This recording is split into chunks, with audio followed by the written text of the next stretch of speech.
Setiap pagi, sebelum matahari sepenuhnya menyembul di balik atap sekolah dasar negeri yang sederhana itu, Pak Darto sudah berdiri tegak di depan gerbang.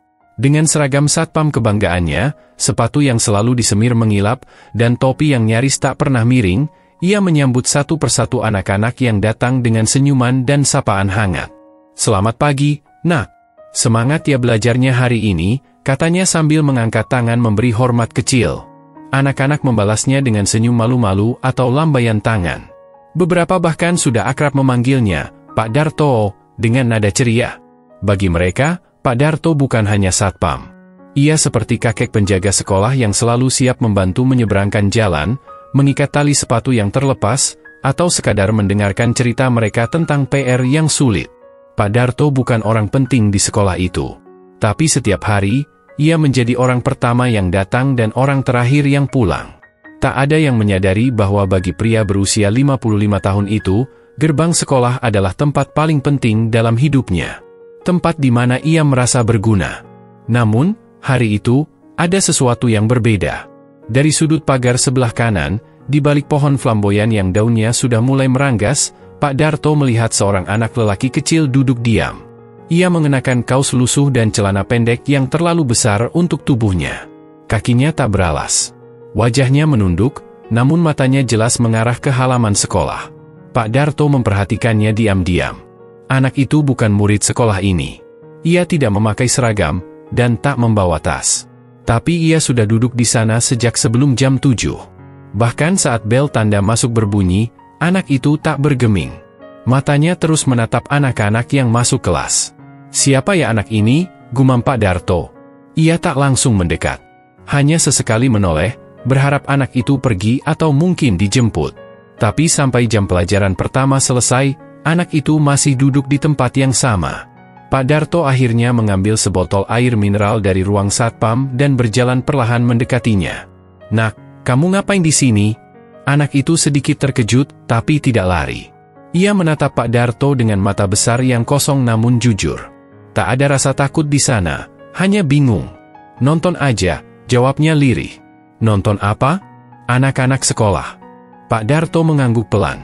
Ia duduk di sebelah anak itu, menyodorkan air mineral. "Namamu siapa?" "Rian." "Rian sekolah di mana?" "Enggak sekolah." Jawaban itu seperti pukulan halus yang menghantam dada Pak Darto. Ia menatap anak itu lebih lama. Rian tampak kurus, tapi wajahnya bersih.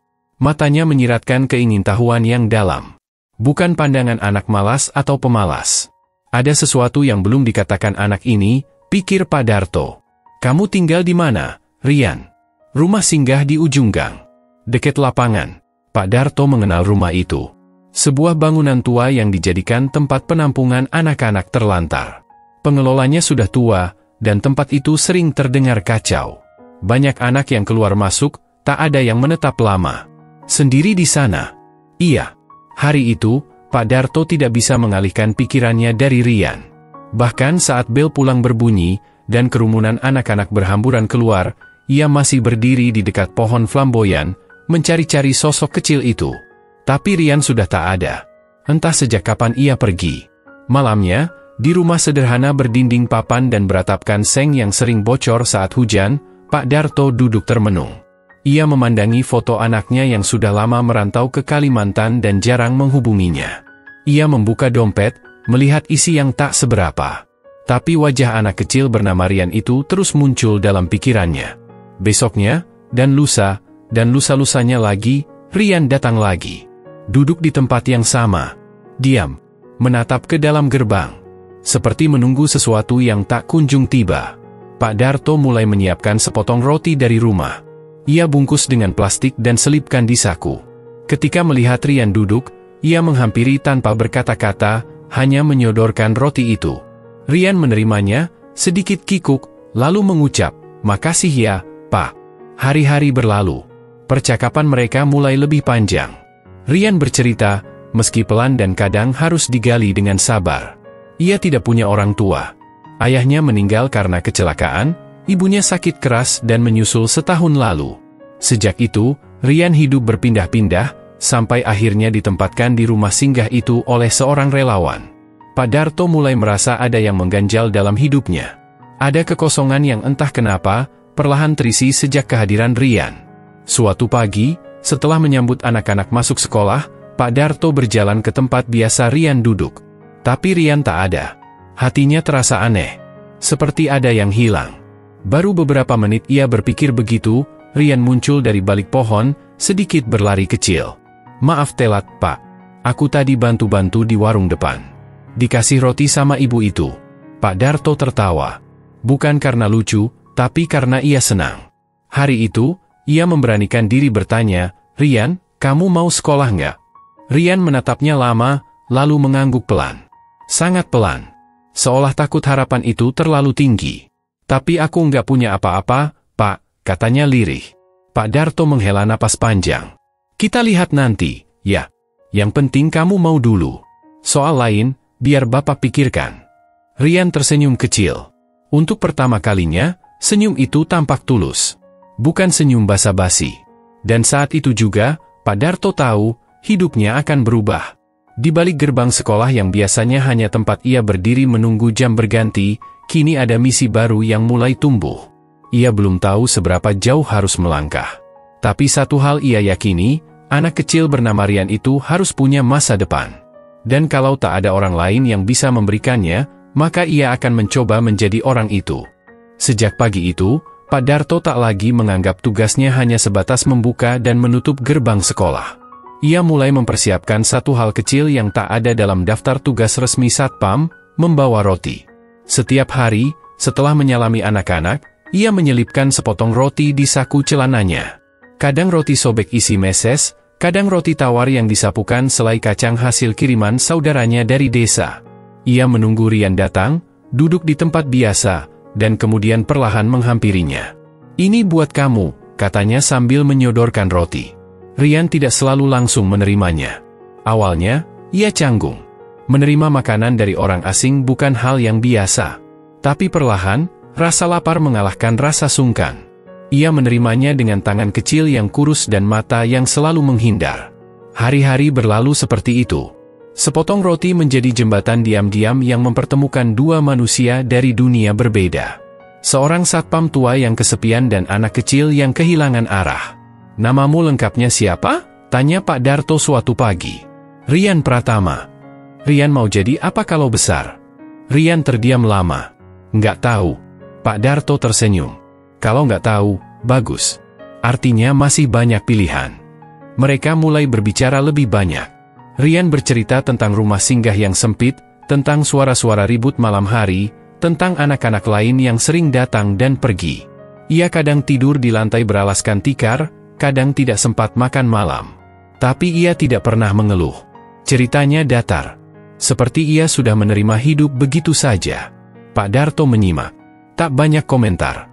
Hanya kadang mengangguk dan mengucap, "Ya Allah," pelan sekali. Di ruang satpam, ia mulai menyimpan 2 gelas plastik. Satu untuk dirinya, satu untuk Rian. Ia juga menaruh biskuit sisa jatah dari koperasi guru.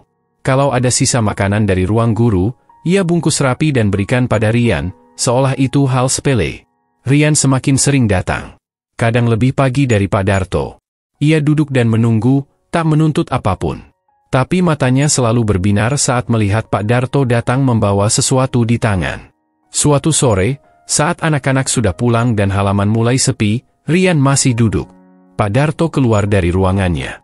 "Kenapa belum pulang?" "Nggak ada yang nyuruh pulang," jawabnya pelan. Pak Darto diam sebentar. "Kamu pernah sekolah sebelumnya?" Rian menggeleng. "Pernah belajar baca?" "Sedikit." Pak Darto masuk ke ruang satpam, mengambil koran bekas, dan duduk di sebelah Rian. "Nih, coba baca ini." Rian mengeja perlahan, terbata. Beberapa huruf ia kenal, beberapa lainnya ia tebak. "Lumayan," kata Pak Darto. "Kalau tiap hari latihan, bisa tambah pintar." Rian tersenyum malu-malu. Hari berikutnya, Pak Darto membawa buku tulis kosong dan pensil bekas dari ruang guru. Ia mulai mengajari Rian menulis namanya sendiri. Pelan-pelan. Huruf demi huruf. Rian begitu antusias. Meski tangannya gemetar, ia tak pernah menolak. Bahkan ketika tangannya kotor atau bajunya basah karena hujan, ia tetap mau belajar. Suatu ketika, kepala sekolah lewat dan melihat mereka. "Pak Darto, itu siapa?" Anak rumah singgah, Bu. Namanya Rian. Wah, kasihan ya. Tapi hati-hati loh, jangan sampai dianggap bawa anak luar masuk ke lingkungan sekolah tanpa izin. Pak Darto hanya mengangguk. Ia tahu risikonya. Tapi entah kenapa, ia merasa bahwa diam dan tidak peduli jauh lebih keliru. Malamnya, Pak Darto memandangi dinding rumahnya yang penuh retakan. Ia memikirkan hidupnya. Istri sudah lama meninggal, anak semata wayang merantau dan jarang pulang. Kini, hidupnya hanya diisi kesunyian dan kenangan. Tapi sejak Rian datang, ada yang berbeda. Ada sesuatu yang ia rasa hilang selama ini, perasaan dibutuhkan. Ia mulai bertanya-tanya, apakah mungkin sekali saja, ia bisa bantu anak ini mengubah nasib? Hari-hari berikutnya menjadi lebih sibuk. Selain mengatur lalu lintas anak-anak masuk dan keluar sekolah, Pak Darto mencuri waktu untuk mengajari Rian membaca papan nama, menghitung kelereng, dan mengenali huruf di spanduk. Semua dilakukan diam-diam, tanpa sorotan siapapun. Pak, aku bisa tulis nama aku sekarang, kata Rian suatu pagi. Ia menunjukkan buku lusuh berisi tulisannya. Aksaranya masih miring, huruf-hurufnya tidak sejajar. Tapi jelas terbaca, Rian Pratama. Pak Darto menahan air mata. Ia menepuk bahu Rian. Pinter banget kamu. Besok kita belajar tanda baca, ya. Hari itu, Pak Darto membawa pulang roti lebih banyak dari biasanya. Ia merasa hari itu patut dirayakan. Dan di tengah malam sunyi, di atas tikar yang menjadi tempat tidurnya, Pak Darto menatap langit-langit rumah. Ia sadar, ia bukan guru, bukan orang kaya, apalagi pejabat. Tapi ia bisa memberi sesuatu yang tidak dimiliki banyak orang, waktu dan kepedulian. Sepotong roti yang dulu dianggap kecil, kini menjadi awal perubahan besar. Pak Darto tahu, ini belum seberapa. Tapi ia siap melangkah lebih jauh. Demi anak kecil bernama Rian. Dan untuk pertama kalinya sejak lama, ia merasa hidupnya punya arti. Hari-hari berlalu, dan kedekatan Pak Darto dan Rian makin terlihat jelas. Anak-anak sekolah mulai mengenal Rian sebagai temannya Pak Darto. Sebagian guru yang lewat kadang menyapanya. Namun tak ada yang benar-benar tahu siapa dia. Pak Darto mulai ingin tahu lebih banyak. Suatu hari, saat Rian sedang menggambar sesuatu dengan pensil pendek yang ia beri, Pak Darto duduk di sebelahnya dan bertanya pelan. Rian, boleh Bapak tanya soal orang tuamu? Rian menghentikan gerak pensilnya. Diam sesaat, lalu mengangguk kecil. Ayah kecelakaan, waktu aku umur 5. Ibu sakit keras, sering masuk rumah sakit. Terakhir, waktu aku kelas 0 besar, ibu nggak bangun lagi. Pak Darto tertegun. Siapa yang urus kamu setelah itu? Dulu sempat ikut bude. Tapi katanya aku merepotkan. Terus aku pindah-pindah. Akhirnya dibawa ke rumah singgah. Berarti kamu di sana sudah lama ya? Udah hampir 2 tahun. Tapi banyak anak datang dan pergi. Ada yang dibawa keluarga, ada juga yang kabur. Pak Darto hanya mengangguk. Ia tahu benar bahwa rumah singgah yang dimaksud bukan tempat ideal untuk tumbuh kembang anak. Terlalu penuh, terlalu bising, dan seringkali tanpa perhatian yang cukup. Sore itu, sepulang kerja, Pak Darto berjalan kaki ke arah rumah singgah. Ia ingin memastikan dengan mata kepala sendiri.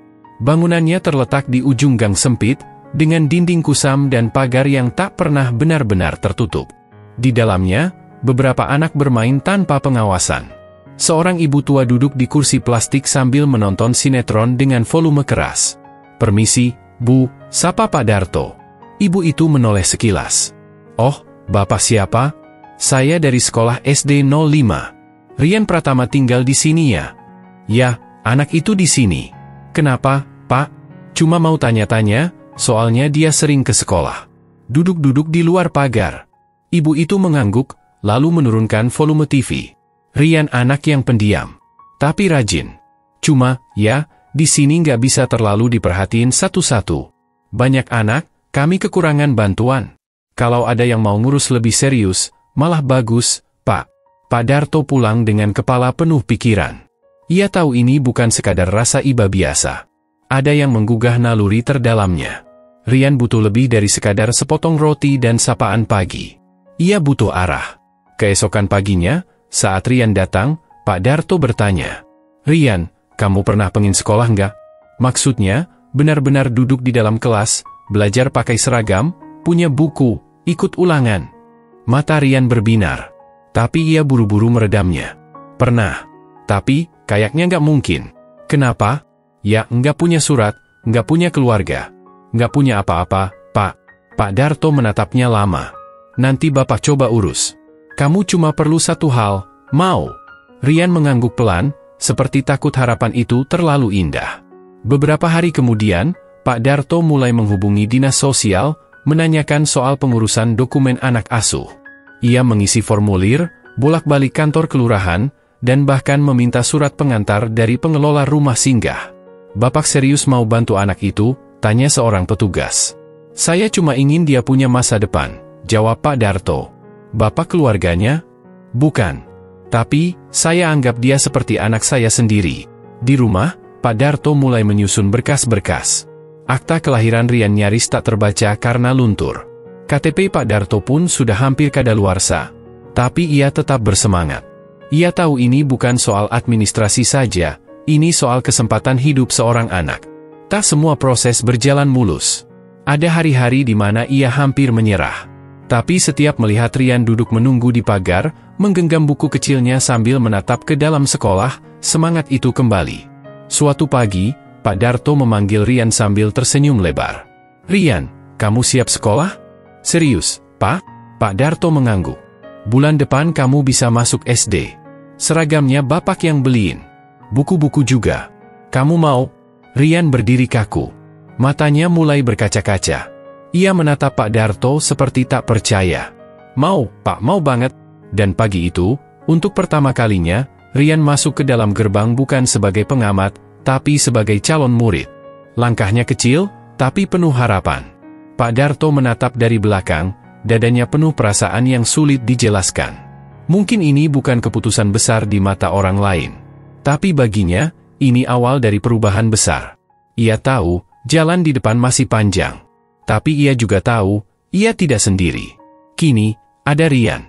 Anak kecil yang dulu hanya duduk diam di balik pagar, kini mulai melangkah menjemput masa depannya. Mengurus pendaftaran sekolah bukan perkara mudah bagi seseorang seperti Pak Darto. Ia bukan wali resmi, bukan kerabat, bahkan bukan siapa-siapa secara hukum. Tapi semangatnya tak pernah surut. Setiap pagi setelah melepas anak-anak masuk gerbang, Pak Darto duduk di pos satpam dengan map kusam berisi fotokopi dokumen-dokumen yang ia kumpulkan. Akta lahir Rian, surat keterangan dari rumah singgah, dan surat pengantar dari kelurahan. Semua disusun rapi, dilapisi plastik bening, seolah itu adalah tiket emas menuju masa depan. Pak Darto tahu betul bahwa untuk anak seperti Rian, birokrasi bisa jadi tembok tinggi. Tapi ia juga tahu, tembok itu bisa diruntuhkan dengan tekad. Suatu siang, ia pergi ke kantor dinas pendidikan. Menaiki angkot, menunggu berjam-jam di antrean, dan duduk di kursi plastik sambil menggenggam map seperti menggenggam harapan. Ketika gilirannya tiba, ia menjelaskan semuanya dengan tenang kepada petugas administrasi. Saya ingin mendaftarkan anak ini sekolah, Bu. Namanya Rian Pratama. Umur 9 tahun. Nggak punya orang tua. Tinggal di rumah singgah. Saya yang akan jadi penjaminnya. Petugas itu menatapnya. Bapak bukan keluarganya? Bukan. Tapi saya sudah urus surat dari rumah singgah dan RT RW. Mohon dibantu. Anak ini ingin sekolah. Pintar, Bu. Sayang kalau dibiarkan. Perempuan itu membaca satu persatu dokumen. Raut wajahnya tak menunjukkan banyak harapan. Tapi ia tak menolak. Hanya berkata, saya catat dulu ya, Pak. Nanti saya koordinasi dengan kepala seksi pendidikan dasar. Biasanya anak seperti ini harus masuk jalur khusus.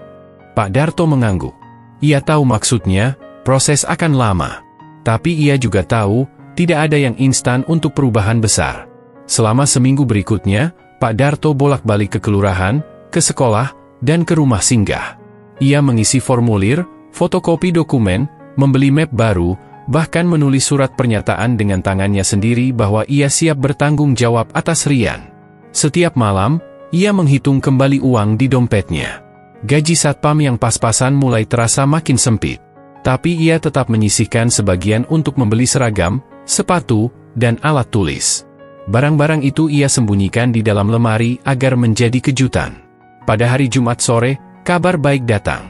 Kepala Sekolah SD Negeri 05 tempat Pak Darto bekerja, memanggilnya ke ruang guru. Pak Darto, saya sudah baca berkas anak yang ingin Bapak daftarkan. Setelah koordinasi dengan dinas, kami putuskan untuk menerima Rian sebagai murid baru jalur afirmasi. Pak Darto langsung berdiri. Matanya berbinar. Beneran, Pak? Kepala sekolah tersenyum. Iya? Tapi ini artinya Bapak harus jadi wali siswa secara tidak resmi. Kami butuh penanggung jawab. Siap? Siap, Pak. Dengan senang hati. Hari itu, Pak Darto pulang dengan langkah lebih ringan. Sore harinya, ia menemui Rian di tempat biasa, di bawah pohon flamboyan. Ia membawa sebuah kantong plastik besar berisi seragam putih merah yang masih berbau toko, sepasang sepatu hitam, dan kotak pensil baru. Rian, mulai Senin depan kamu resmi jadi murid SD. Rian membuka kantong itu dengan mata membesar. Ia menatap seragam itu seperti menatap mimpi yang lama terkubur. Ini, buat aku, Pak. Iya? Sekarang kamu punya masa depan. Kamu nggak lagi cuma duduk di luar pagar. Kamu bagian dari sekolah ini. Rian tidak menjawab. Ia hanya memeluk barang-barang itu erat-erat. Dan tanpa suara, air matanya mengalir. Hari Senin tiba. Rian datang dengan seragam putih merah kebesaran sedikit, rambut yang baru dipotong rapi, dan wajah yang penuh semangat. Ia berdiri di depan gerbang seperti anak-anak lain, tapi bedanya, kali ini ia tidak menunggu di luar. Ia melangkah masuk, diiringi senyum lebar Pak Darto. Beberapa murid sempat menoleh. Guru-guru pun tersenyum melihatnya. Pak Darto berjalan pelan ke pos satpam, menahan haru. Ia tahu, perjalanannya belum berakhir. Tapi ia juga tahu, hari itu adalah awal dari babak baru. Bukan hanya untuk Rian, tapi juga untuk dirinya sendiri. Di dunia yang penuh kesibukan dan keacuhan, seorang satpam dengan gaji pas-pasan bisa mengantar satu anak menuju masa depan. Bukan dengan uang, tapi dengan niat dan kasih sayang. Dan disinilah semuanya dimulai. Dari selembar surat pengantar, sebuah dunia baru terbuka bagi seorang anak bernama Rian. Hari-hari Rian sebagai murid baru berjalan dengan semangat yang luar biasa. Ia datang paling pagi, duduk di barisan depan, dan mengangkat tangan setiap kali guru bertanya. Seragam putih merahnya selalu rapi, buku-bukunya tertata. Ia mencatat dengan teliti dan membawa pulang PR yang selalu selesai keesokan harinya. Pak Darto diam-diam memerhatikan dari pos satpam. Setiap pagi ia menyapa Rian dengan senyum bangga, dan setiap sore ia menyambut anak itu dengan pertanyaan sederhana, gimana sekolah hari ini? Namun di balik senyum itu, kehidupan Pak Darto mulai terasa lebih berat. Gaji bulanan sebagai satpam sekolah hanya cukup untuk memenuhi kebutuhan pokok. Sekarang, dengan tambahan biaya transport, uang saku, dan kebutuhan sekolah Rian, Pak Darto mulai mengencangkan ikat pinggang. Ia jarang membeli rokok, bahkan mengganti kopi bubuk favoritnya dengan yang lebih murah. Malam hari, setelah tugas di sekolah selesai, Pak Darto berjalan kaki ke toko kelontong milik tetangganya. Ia mengambil kerja sampingan menjaga toko dari jam 7 malam hingga tengah malam. Tak seberapa memang bayarannya, tapi cukup untuk menambah sedikit pemasukan. Capek, Pak? Tanya Rian suatu malam ketika Pak Darto pulang dengan langkah gontai. Pak Darto tersenyum. Enggak, cuma lelah sedikit. Tapi lihat kamu rajin belajar, capeknya hilang. Rian tahu, Pak Darto sedang berjuang. Maka ia pun berjanji dalam hati untuk tidak menyia-nyiakan semua ini. Ia belajar lebih giat, membaca buku perpustakaan meski kadang harus antre lama, dan tak pernah meminta hal yang macam-macam. Ia tahu segalanya harus ditabung, bahkan impian. Suatu hari, guru kelas Rian memanggil Pak Darto. Pak Darto, saya cuma mau bilang, Rian anak yang luar biasa. Nilainya selalu tinggi. Dia cepat paham, rajin, dan sopan. Saya sampai heran, dia nggak pernah les, tapi selalu bisa. Pak Darto menunduk, malu sekaligus bangga. Terima kasih, Bu. Saya cuma bisa kasih semangat. Itu sudah lebih dari cukup, Pak. Banyak anak pintar, tapi tidak semua punya semangat seperti Rian. Setiap kali Rian pulang dengan nilai bagus, ia menyodorkannya ke Pak Darto seperti anak yang ingin dipuji orang tuanya. Dan Pak Darto selalu memberi tepukan di pundaknya, lalu menyimpan kertas nilai itu di kotak kayu di rumahnya. Kotak itu mulai penuh dengan sertifikat kecil, piagam lomba menggambar, nilai ulangan harian, semua bukti kecil dari usaha besar. Suatu sore, saat Pak Darto dan Rian duduk di teras rumah sempit mereka, Rian berkata, Pak, aku nanti mau jadi arsitek. Aku pengin bikin rumah-rumah yang bagus. Biar nggak ada anak yang harus tinggal di tempat sempit kayak rumah singgah. Pak Darto menatapnya. Arsitek? Wah, cita-cita tinggi, ya. Aku tahu harus kuliah. Tapi aku mau usaha. Aku mau sekolah terus, sampai bisa. Pak Darto mengangguk. Dalam hatinya, ia sadar jalan menuju impian itu masih panjang dan menanjak. Tapi ia juga tahu, semangat Rian tidak main-main. Maka ia bertekad satu hal. Apapun caranya, ia akan membantu mewujudkan cita-cita itu. Beberapa minggu kemudian, Pak Darto mulai menjual sebagian koleksi lamanya, radio tua, sepeda antik yang tak pernah lagi dipakai, bahkan cincin warisan ayahnya. Semua ia lakukan diam-diam, tanpa memberitahu Rian. Ia hanya berkata, kamu belajar yang rajin, ya. Soal biaya, biar bapak yang pikirkan. Tahun demi tahun berlalu. Rian naik kelas dengan nilai terbaik. Guru-guru mulai mengenalnya bukan hanya sebagai anak asuh Pak Darto, tapi juga sebagai murid teladan. Ia pernah mewakili sekolah ke lomba tingkat kecamatan dan pulang membawa piala kecil. Setiap malam, ketika Rian tertidur, Pak Darto duduk sendiri di ruang tamu sempit.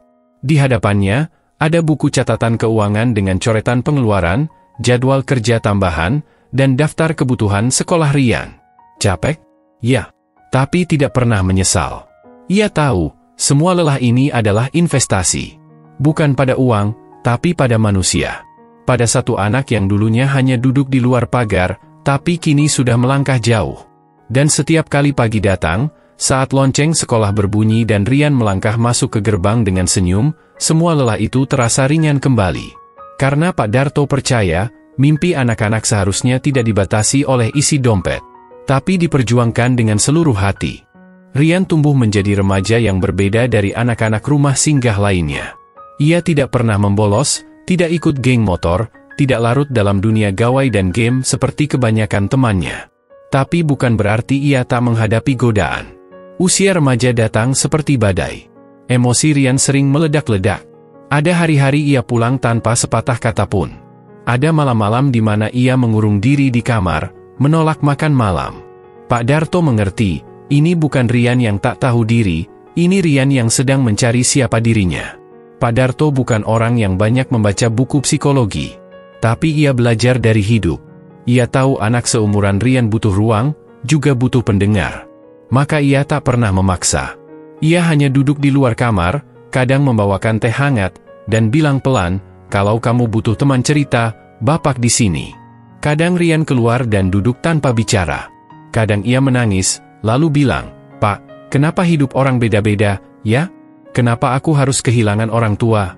Pak Darto menjawab jujur, bapak nggak tahu jawaban pastinya. Tapi mungkin, kamu diberi jalan yang berat supaya nanti bisa jadi orang kuat. Di sekolah menengah, lingkungan mulai menantang. Teman-teman Rian ada yang mulai coba-coba merokok, bolos sekolah, bahkan mengajak ke warnet untuk hal-hal yang tak sehat. Rian sempat ikut sekali, dan pulang dengan wajah bersalah. Pak Darto menatapnya, tak marah, hanya bertanya, kamu senang hari ini? Rian menggeleng. Kamu tahu mana yang benar? Rian mengangguk. Sudah, itu cukup. Hidup itu soal pilihan, Rian. Kamu nggak akan selalu bisa bilang tidak, tapi kamu selalu bisa menilai. Suatu hari, Rian hampir berkelahi di sekolah. Seorang siswa mengejek latar belakangnya, menyebutnya anak buangan. Rian emosi dan melayangkan pukulan. Ia dipanggil ke ruang BK. Pak Darto pun dipanggil. Di hadapan guru, Pak Darto tak langsung membela Rian. Ia meminta izin berbicara empat mata dengan anak itu. Kamu marah karena harga dirimu dilukai. Bapak paham. Tapi kekerasan bukan jalan keluar. Kamu bukan anak buangan, kamu anak yang sedang berjuang. Jangan biarkan mereka menentukan siapa kamu. Rian menunduk. Ia tahu ia salah. Tapi kata-kata Pak Darto menguatkannya. Meski begitu, tak semua hal bisa diatasi dengan nasihat. Saat masuk SMA, beban pelajaran meningkat. Rian mulai kesulitan di matematika dan fisika. Ia frustasi, merasa bodoh, dan mulai malas belajar. Pak Darto, yang tak mengerti pelajaran sekolah menengah, hanya bisa duduk menemani, sesekali menyarankan belajar kelompok atau minta bantuan guru. Rian mulai tertekan. Ia takut mengecewakan Pak Darto. Ia takut semua perjuangan itu sia-sia. Di satu malam yang dingin, ia berkata, Pak, Kalau aku gagal, Bapak rugi, ya. Pak Darto menatapnya lama. Rian, Bapak nggak pernah mikir kamu harus berhasil supaya perjuangan Bapak berharga. Bagi Bapak, kamu sudah berhasil setiap kali kamu mencoba. Kata-kata itu membuat Rian menangis. Malam itu, ia membuka kembali buku pelajarannya, mengulang dari awal. Ia belajar lebih keras, meski tak lagi mudah. Tapi ia melangkah. Pak Darto pun tetap setia. Ia mencari les murah, bahkan kadang meminta bantuan guru-guru sekolah lama Rian untuk membantu belajar di akhir pekan. Ia mulai bangun lebih pagi, menyiapkan sarapan sederhana, dan menuliskan catatan kecil, "Selamat belajar, Nak. Bapak percaya kamu bisa." Masa SMA berlalu penuh tantangan. Tapi Rian perlahan tumbuh. Ia tak lagi meledak-ledak. Ia belajar mengatur waktu, mengendalikan emosi, dan menghargai proses. Di tahun terakhir, ia mengikuti lomba desain rumah ramah lingkungan. Ia menggambar dengan tangan, karena tak punya laptop. Ia pinjam waktu di laboratorium komputer sekolah untuk membuat presentasi. Dan ketika ia diumumkan sebagai juara, ia tak langsung bersorak. Ia hanya menatap Pak Darto yang menjemputnya di halaman sekolah, lalu berkata, "Pak, aku menang." Pak Darto tersenyum lebar. "Bapak tahu kamu bisa." Masa remaja memang bukan waktu yang mudah. Tapi bagi Rian, ia menjalaninya bukan sendirian. Ia punya seseorang yang setia ada, tak pernah menghakimi, dan selalu percaya. Seseorang yang tak punya hubungan darah, tapi mencintainya sepenuh hati, Pak Darto. Hari kelulusan SMA datang dengan sunyi yang menggetarkan. Tidak ada selebrasi besar untuk Rian. Ia hanya mengenakan seragam putih abu-abu untuk terakhir kalinya, membawa map tipis berisi rapor, dan menunggu di depan gerbang sekolah. Di sudut tempat biasa, Pak Darto sudah menunggu, berdiri dengan baju kemeja paling rapi yang ia punya.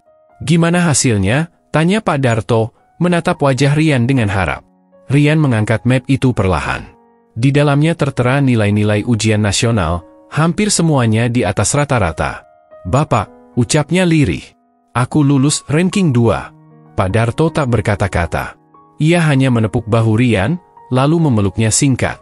Pelukan yang penuh rasa bangga, seperti seorang ayah pada anaknya. Namun, kelulusan hanyalah permulaan. Pertanyaan baru datang, kemana Rian akan melangkah setelah ini? "Kalau kamu punya mimpi, bilang ke Bapak," kata Pak Darto malam itu sambil menonton berita di televisi kecil mereka. Rian menatap layar TV yang sedang menayangkan liputan proyek pembangunan gedung perkantoran. Ia menunjuk gambar desain bangunan futuristik dan berkata, "Aku pengin jadi arsitek." Pak Darto hanya mengangguk. Tapi dalam hati ia mulai menghitung tabungan, mencari tahu soal biaya kuliah, dan mendatangi warnet untuk mencari informasi beasiswa. Tak lama kemudian, Rian mengikuti seleksi beasiswa di sebuah universitas negeri ternama. Ia mengisi formulir, mengunggah dokumen, dan menulis esai tentang cita-cita dan latar belakang hidupnya. Esai itu ia tulis sendiri, dengan jujur dan polos, tentang menjadi anak rumah singgah, tentang Pak Darto, tentang mimpinya membangun rumah yang bisa menjadi tempat pulang. Bulan berikutnya, pengumuman datang melalui email. Rian diterima, tidak hanya sebagai mahasiswa baru jurusan arsitektur, tapi juga sebagai penerima beasiswa penuh, termasuk biaya hidup. Pak Darto membacanya 2 kali.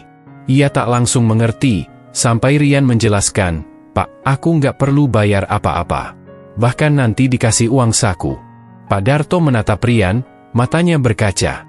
"Bapak nggak nyangka, tapi Bapak selalu percaya." Hari keberangkatan ke kota tempat kampus berada datang lebih cepat dari yang dibayangkan. Pak Darto membantu mengemas baju, alat tulis, dan beberapa perabot kecil. Ia tak punya banyak uang untuk membelikan perlengkapan baru, tapi Rian tak pernah meminta. Di stasiun, sebelum kereta datang, Pak Darto menasihatinya dengan suara bergetar. "Kamu kesana bukan cuma bawa mimpi kamu. Kamu juga bawa harapan Bapak. Tapi kamu nggak sendirian. Bapak tetap di sini, berdoa setiap hari." Rian menunduk.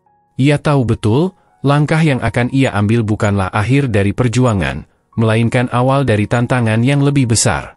Di dalam kereta, Rian duduk di dekat jendela. Ia memandangi kota yang perlahan tertinggal di belakang, sambil menggenggam surat dari Pak Darto yang diselipkan diam-diam di tas ranselnya. "Rian, Bapak percaya kamu bisa jadi apapun yang kamu mau. Jangan lupa, sebaik-baiknya gedung yang kamu bangun nanti, tetap harus bisa membuat orang merasa pulang. Semangat ya, nak. Bapak selalu di sini, Pak Darto. Dan begitu, Rian melangkah ke dunia baru.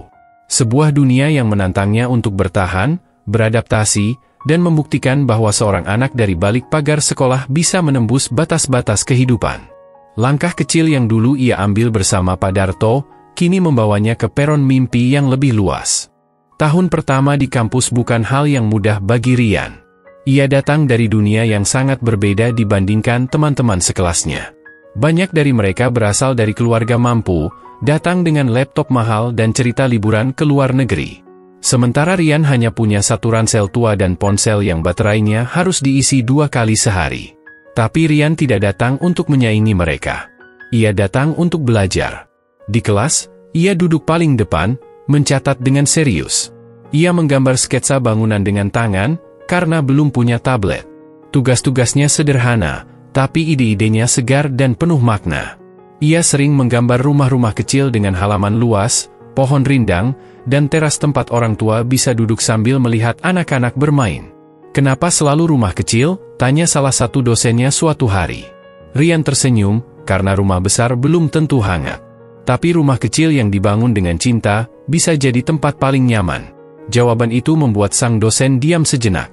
Sejak itu, ia mulai memperhatikan karya-karya Rian lebih dalam.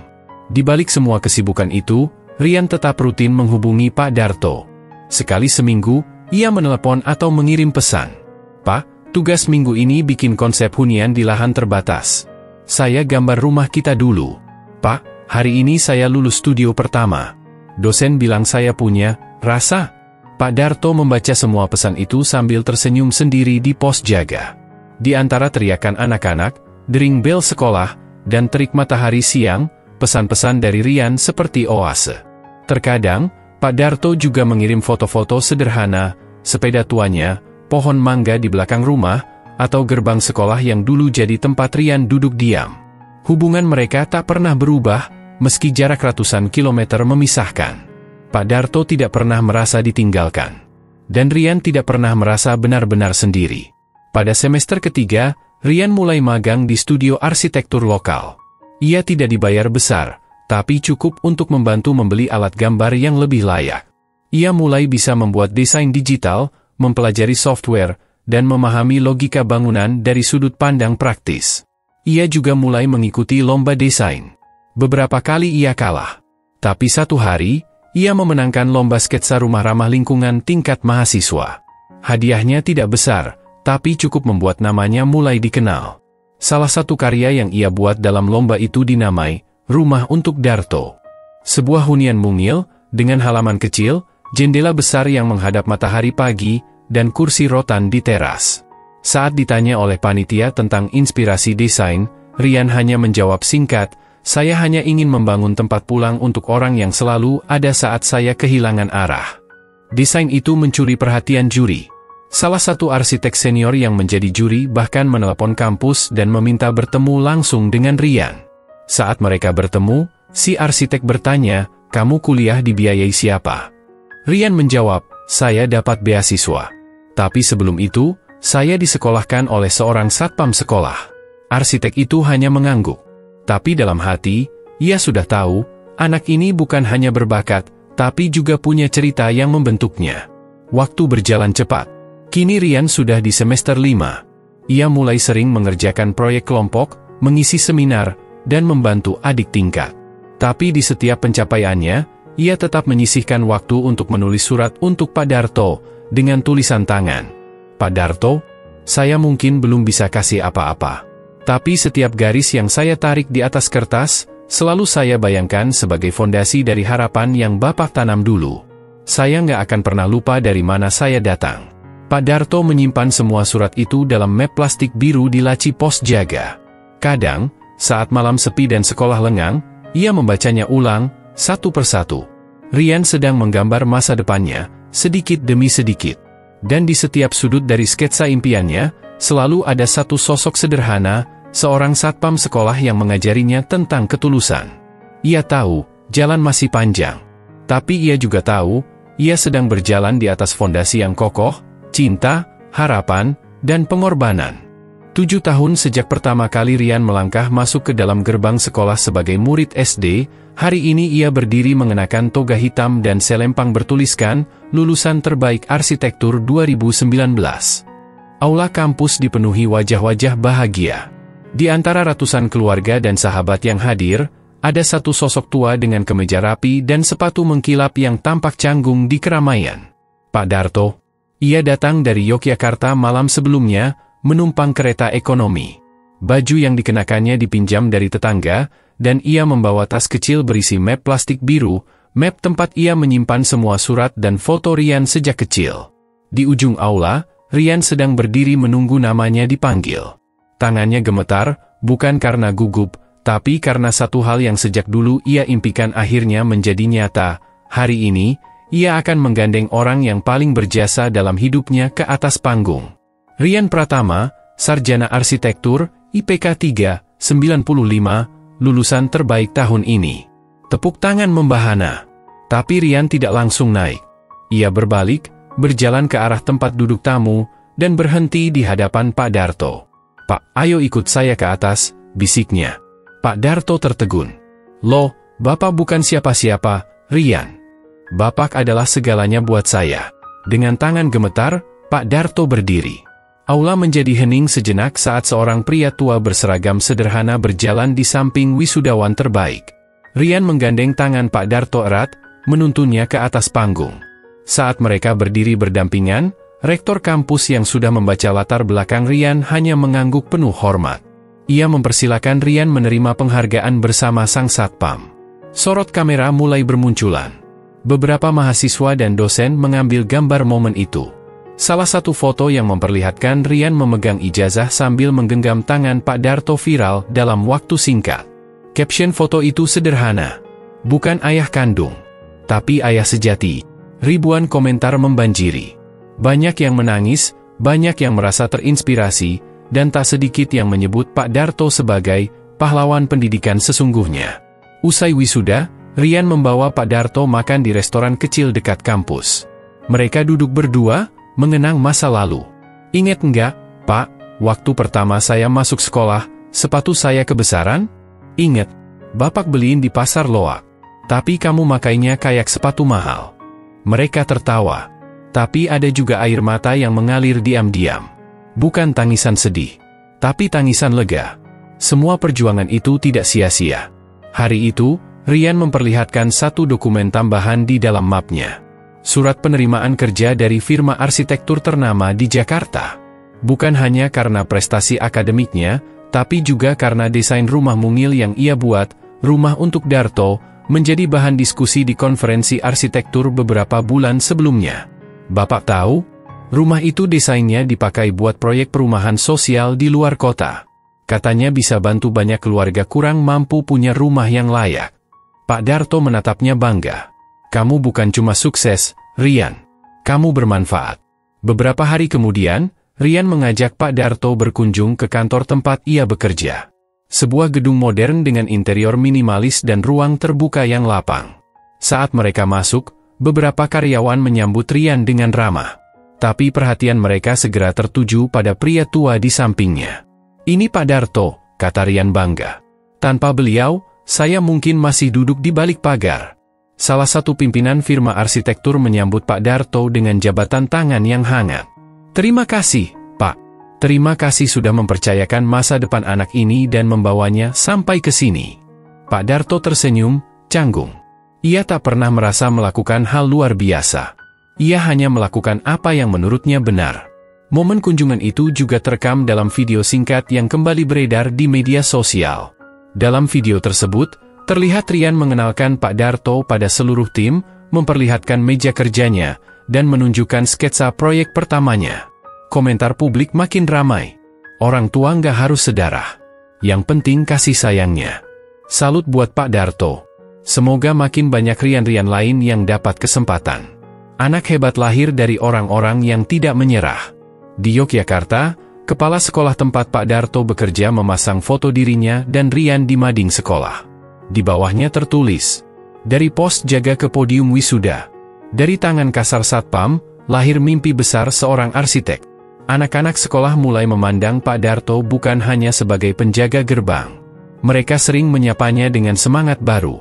Beberapa bahkan menulis esai tentangnya di pelajaran bahasa Indonesia. Pak Darto sendiri tetap hidup sederhana. Ia masih tinggal di rumah lamanya, masih menjaga sekolah dengan penuh disiplin, dan tetap menyapu halaman setiap pagi. Tapi satu hal berubah, setiap kali ia memandang gerbang sekolah, ia teringat saat Rian kecil berdiri di sana, menatap ke dalam dengan harapan. Kini, gerbang itu bukan hanya simbol batas, tapi juga simbol pintu menuju masa depan. Setiap kali Rian menelepon, suaranya tak pernah berubah. Selalu sopan, hangat, dan penuh rasa hormat. "Pak, minggu depan saya mulai proyek pertama saya di luar kota. Tapi kalau libur, saya mau pulang. Mau bantu bersihin halaman sekolah." Pak Darto hanya tertawa. "Sudah jadi arsitek, masih mau nyapu? Nyapu bareng Bapak, itu nostalgia." Rian tidak pernah melupakan asal-usulnya. Ia tidak pernah merasa malu dengan cerita hidupnya. Ia justru bangga. Karena di setiap pencapaiannya, ada nama Pak Darto yang ia bawa. Dan bagi Pak Darto, tidak ada hadiah yang lebih besar dari melihat anak itu berdiri tegak, percaya diri, dan memberi manfaat bagi banyak orang. Kadang-kadang, di sore hari saat sekolah sepi, Pak Darto berdiri di depan gerbang, menatap keluar. Ia tak tahu, apakah masih ada anak-anak lain yang seperti Rian dulu, duduk diam, menunggu kesempatan. Tapi ia tahu, jika suatu hari ada satu lagi anak seperti itu, ia akan siap membuka gerbang. Karena di balik setiap pagar, selalu ada harapan. Dan di balik setiap harapan, ada seseorang yang percaya. Beberapa bulan setelah wisuda, hidup Rian mulai berubah drastis. Ia kini menetap di Jakarta, bekerja sebagai arsitek muda yang ikut menggarap berbagai proyek pembangunan rumah sederhana di pinggiran kota. Tapi dalam kesibukannya, satu hal tak pernah berubah, ia tetap menjalin komunikasi rutin dengan Pak Darto. Setiap malam minggu, mereka saling bertukar kabar lewat video call. Kadang hanya 5 menit, kadang sampai berjam-jam membahas apapun, dari soal harga cabai di pasar hingga ide desain rumah ramah anak. Namun di balik layar, Rian menyiapkan sesuatu. Ia menyisihkan sebagian besar gajinya. Ia menolak gaya hidup konsumtif khas anak muda di kota besar. Ia bahkan pindah ke kamar kos kecil agar bisa lebih banyak menabung. Tujuannya satu, membangun rumah untuk Pak Darto. Rumah itu bukan rumah besar, tapi desainnya dibuat penuh cinta. Rian menggambar sendiri denahnya, menyesuaikan dengan kebiasaan dan gaya hidup Pak Darto. Ia tahu betul bahwa Pak Darto suka duduk di beranda sore hari sambil minum teh, jadi ia buatkan teras lebar dengan kursi kayu yang menghadap ke kebun kecil. Kamar mandinya dibuat senyaman mungkin dengan akses yang mudah karena usia Pak Darto sudah tak muda lagi. Dan yang paling spesial, di ruang tengah, ada rak besar untuk menyimpan semua benda kenangan mereka, foto Rian kecil, ijazah, piagam, dan bahkan sepatu sekolah pertama. Pembangunan dimulai diam-diam di sebidang tanah warisan kecil milik Pak Darto di kampung. Rian mengurus semua tanpa sepengetahuan Pak Darto. Ia meminta bantuan tetangga untuk merahasiakan proyek ini. Hingga pada suatu pagi minggu, Rian pulang ke Yogyakarta tanpa memberi kabar. Ia menyewa mobil dan membawa Pak Darto ke lokasi yang masih dikelilingi pagar seng. Di tengah tanah itu, rumah kecil 2 lantai hampir rampung dibangun. Pak Darto menatap bingung. "Ini rumah siapa, Rian?" Rian hanya tersenyum. Ia meraih tangan Pak Darto dan meletakkan kunci rumah di telapak tangannya. "Rumah Bapak. Kado dari saya." Pak Darto menatapnya lama. Mulutnya terbuka, tapi tak ada suara yang keluar. Ia melihat sekeliling, lalu kembali menatap wajah Rian. "Kamu beneran?" Rian mengangguk. "Kalau Bapak bisa nyekolahin saya dengan gaji satpam, masak saya nggak bisa bikin Bapak rumah." Air mata Pak Darto mengalir. Tak deras, tapi cukup untuk membasahi pipinya yang mulai keriput. Ia tidak pernah minta apa-apa dari Rian. Ia bahkan tidak pernah berpikir akan menerima balasan sebesar ini. Beberapa hari kemudian, rumah itu selesai. Dan Pak Darto pindah dari rumah lamanya ke tempat baru yang hangat dan layak. Rian memastikan semuanya lengkap, dari perabot hingga taman kecil tempat Pak Darto bisa menanam cabai dan bunga kertas. Kabar tentang rumah itu kembali menyebar. Media lokal menulis artikel berjudul, "Satpam sekolahkan anak yatim, kini dibalas dengan rumah impian." Cerita mereka kembali viral. Stasiun TV mengundang mereka hadir di acara talk show. Banyak pihak tergerak.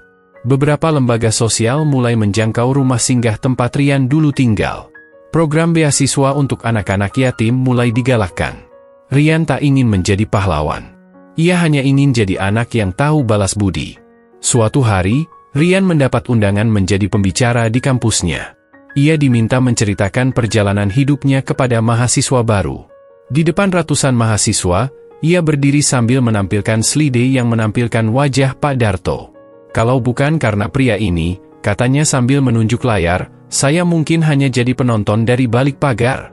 Ia melanjutkan ceritanya tentang bagaimana ia pertama kali diajak bicara oleh Pak Darto, bagaimana ia diberi sepotong roti, hingga bagaimana ia bisa berdiri di podium kelulusan. Bagi saya, cinta itu nggak harus sedarah, tapi harus sungguh-sungguh. Rian menutup presentasinya dengan foto rumah Pak Darto. Ini bukan balas jasa? Ini hanya bukti bahwa satu tindakan kecil bisa menciptakan masa depan besar. Tepuk tangan menggema. Banyak mahasiswa terharu. Ada yang mendekatinya usai acara dan berkata, "Mas Rian, saya jadi ingat satpam sekolah saya dulu. Saya belum pernah bilang terima kasih." Rian hanya tersenyum dan berkata, "Belum terlambat." Hari-hari berikutnya, hidup mereka berjalan tenang. Pak Darto mulai menekuni hobi berkebun. Rian masih bolak-balik Yogyakarta dan Jakarta. Mereka seperti keluarga biasa, tanpa embel-embel darah, tapi penuh cinta. Malam itu, saat hujan deras mengguyur kampung, Pak Darto duduk di ruang tengah. Ia menatap rak kenangan yang kini terisi penuh. Di sampingnya, Rian sedang menyusun sketsa rumah komunitas untuk anak-anak jalanan. "Kamu masih kerja jam segini?" tanya Pak Darto. "Masih semangat, Pak. Kan mimpinya belum selesai." Pak Darto mengangguk. Ia menyandarkan tubuh ke sandaran kursi, dan untuk pertama kalinya dalam hidupnya, ia merasa semua jerih payahnya terbayar lunas. "Bapak nggak nyesel ya dulu bantu saya?" tanya Rian tiba-tiba. Pak Darto menoleh. "Kalau bisa diulang, Bapak akan bantu kamu lebih awal." Tak ada lagi kata-kata malam itu. Hanya suara hujan dan hati yang penuh syukur. Cerita mereka menyebar jauh. Banyak yang terinspirasi untuk menjadi Pak Darto bagi anak-anak yang membutuhkan. Dan Rian, ia tidak berhenti. Ia mulai menginisiasi program arsitek untuk ASA, sebuah gerakan sosial yang menyediakan tempat tinggal murah bagi anak-anak yatim dan keluarga kurang mampu. Dalam setiap wawancara, setiap proyek, Rian selalu menyebut satu nama. Semua ini dimulai dari Pak Darto. Dan di rumah kecil bercat krem di kampung Yogyakarta, seorang pria tua setiap pagi menyiram tanaman sambil menatap matahari. Ia tak pernah mengira hidupnya akan menginspirasi jutaan orang. Tapi itulah kekuatan dari satu tindakan kecil. Satu roti. Satu sapaan. Satu tangan yang menggenggam pagar. Cinta tak harus sedarah. Tapi kalau lahir dari hati, ia bisa menumbuhkan generasi. Dan kisah ini bukan akhir. Ini hanya permulaan dari kisah-kisah lain yang terinspirasi oleh satu satpam sekolah dan seorang anak yatim piatu yang bermimpi terlalu tinggi dan berhasil sampai ke sana bersama-sama.